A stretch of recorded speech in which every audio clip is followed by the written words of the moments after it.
हम लोगों को अपने गुरुजनों के प्रति प्रतिदिन किस प्रकार की भावना भाना चाहिए? पहली बात तो गुरु को पहचानना चाहिए। गुरु का एक स्वरूप होता है, गुरु का एक पोजीशन होती है, गुरु की एक चर्या होती है, गुरु का एक भेष होता है, गुरु के सिद्धांत होते हैं। पहले तो निर्णय यही करो कि तुम उसको गुरु मान रहे हो, जिसे वो गुरु है या नहीं। गुरु कीजिए जान के, पानी पीजिए छान के। गुरु को हमेशा जान करके करना चाहिए, अच्छी तरह से परिचय करके करना। और जब एक बार गुरु की पहचान हो जाए फिर समर्पित हो जाना चाहिए। फिर एक ही बात का ध्यान रखना चाहिए, गुरु ने जो कहा है वही हमारा जीवन है। हम अपने दिमाग से ना सोचें, गुरु के दिमाग से सोचें। हम अपनी आँख से ना देखें, गुरु की आँख से देखें।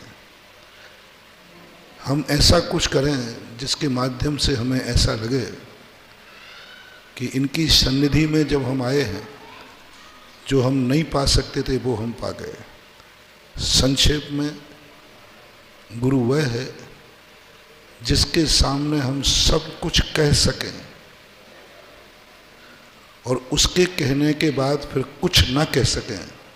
ये गुरु की परिभाषा है। रिपीट करता हूँ, गुरु उसे बना पाए जिसके सामने सब कुछ कह सके, डर नहीं लगे मेरे से ऐसी गलती हो गई, मैं गुरु को कैसे बताऊं, गुरु की दृष्टि में गिर जाऊंगा।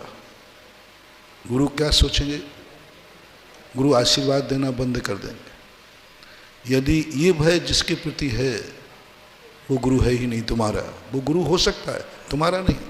तुम्हारा गुरु जब बनेगा जब तुम्हारी अंदर की आवाज़ रहे, यह मेरा गुरु है, इसके सामने हमारी जिंदगी की हर किताब का पन्ना खुला हुआ रहेगा।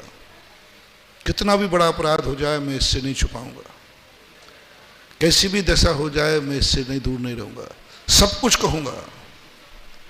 लेकिन दूसरा पॉइंट ध्यान रखना, उसके कहने के बाद फिर कुछ नहीं कहूंगा। अदालत में वकील जब तक बोलते हैं जब तक मजिस्ट्रेट का अंतिम निर्णय नहीं हो पाता। उसके पहले वकील बोलते रहते, सब कुछ बोलने की छूट है, वकीलों को सब कुछ बोलने की छूट है। लेकिन जब मजिस्ट्रेट अपना जजमेंट सुना देता है उसके बाद फिर वकील को कुछ भी बोलने का अधिकार नहीं रहता। तो ऐसा ही जब गुरु ने निर्णय दे दिया फिर उसके बाद बोलने का कोई अधिकार नहीं। एक और जो इस प्रकार के गुरु अपने मिलते हैं उनको हर परिस्थिति में हमारे हर कृत्य की सूचना होना चाहिए।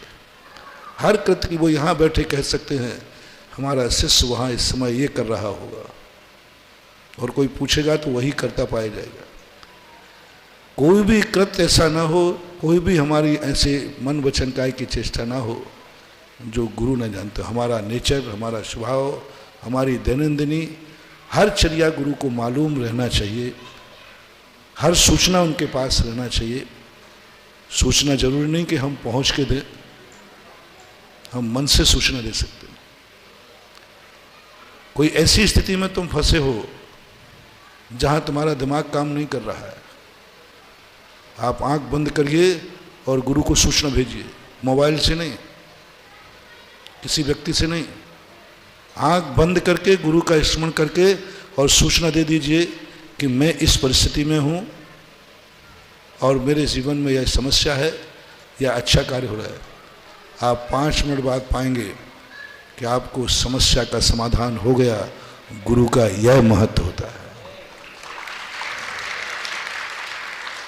अपने आप ही हो जाएगा। तो गुरु को सूचना दीजिए, हर चीज की सूचना दीजिए, कभी मन से, कभी वचन से, कभी काय से। उनसे छुपाने की चेष्टा मत करो, उनसे छुपने की चेष्टा मत करो।